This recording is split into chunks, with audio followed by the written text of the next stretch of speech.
Indus water treaty के रद्द किए जाने के बाद एक बार फिर पाकिस्तान की मुश्किलें बढ़ सकती हैं। ये इसलिए कहा जा रहा है क्योंकि अगले कुछ दिनों तक चिनाब नदी का जलस्तर अचानक बढ़ सकता है, क्योंकि जम्मू कश्मीर के दो बड़े हाइडल पावर प्रोजेक्ट सलाल और बगलिहार डैम में जलाशय से गाद यानी सिल्ट निकालने का काम शुरू किया गया है। इसे देखते हुए रियासी जिला प्रशासन ने बाकायदा एडवाइजरी जारी की और लोगों से साफ कहा है कि 26 जुलाई तक नदी के किनारे न जाएं। प्रशासन के मुताबिक रामबन के बगलियार डैम में 16 जुलाई रात 10 बजे से स्लिपवे का काम शुरू होगा, फ्लशिंग का काम शुरू होगा, जबकि रियासी के ज्योतिपुरम सलाल पावर स्टेशन से के स्लिपवे गेट 17 जुलाई सुबह 9 बजे से 26 जुलाई तक खोले जाएंगे। इस दौरान डैम में जमा गाद को तेज बहाव के साथ बाहर निकाला जाएगा ताकि जलाशय की क्षमता को बनाया रखा जा सके और बिजली उत्पादन प्रभावित ना हो। अब सवाल है कि आखिर ये सिल्ट फ्लशिंग होती क्या है। दरअसल बरसात के मौसम में पहाड़ों से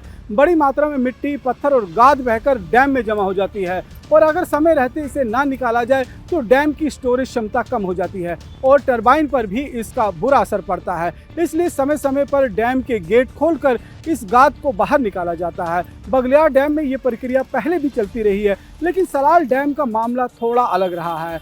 सिंधु जल संधि के चलते वर्षों तक सलाल डैम में नियमित फ्लशिंग का काम नहीं हो पाता था। भारत का भी ये कहना है कि संधि की शर्तों के कारण ये डैम में जमा गाद पर व्यवहारिक सीमाएं लगी हुई थी, लेकिन अब भारत द्वारा सिंधु जल संधि को निलंबित किए जाने के बाद सलाल डैम से भी लगातार सिल्ट यानी कि फ्लशिंग की जा रही है। इसी क्रम में एक बार फिर इसके गेट खोले जा रहे हैं। फ्लशिंग के दौरान सबसे बड़ा खतरा ये होता है कि चिनाब नदी का जलस्तर अचानक बढ़ सकता है और पानी का बहाव काफ़ी तेज हो सकता है। इसलिए प्रशासन ने बाकायदा एडवाइजरी जारी कर नदी में नहाने, तैरने, मछली पकड़ने, राफ्टिंग करने, नदी पार करने और मवेशियों को नदी के पास ले जाने से मना किया है। साथ ही साथ नदी के किनारे वाहनों की आवाजाही को भी बचने की सलाह दी गई है। इस एडवाइजरी का असर सलाल डैम के अपस्ट्रीम और डाउनस्ट्रीम के कई गांवों पर पड़ सकता है। पुलिस, एसडीआरएफ, राजस्व विभाग और अन्य एजेंसियों को अलर्ट पर रखा गया है ताकि किसी भी तरह की अप्रिय घटना को रोका जा सके और लोगों को समय रहते सतर्क किया जा सके।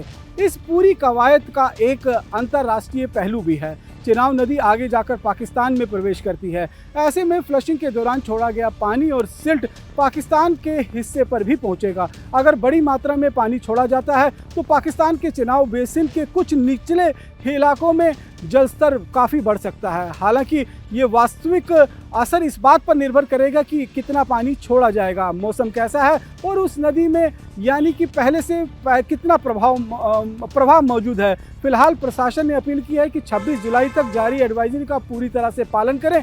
अगर आप चिनाब नदी के आसपास रहते हैं या घूमने आए हैं तो नदी के किनारे जाने से बचें, क्योंकि पानी का स्तर और बहाव दोनों कभी भी अचानक बढ़ सकते हैं। रमन सैनी, TV9 भारतवर्ष, जम्मू।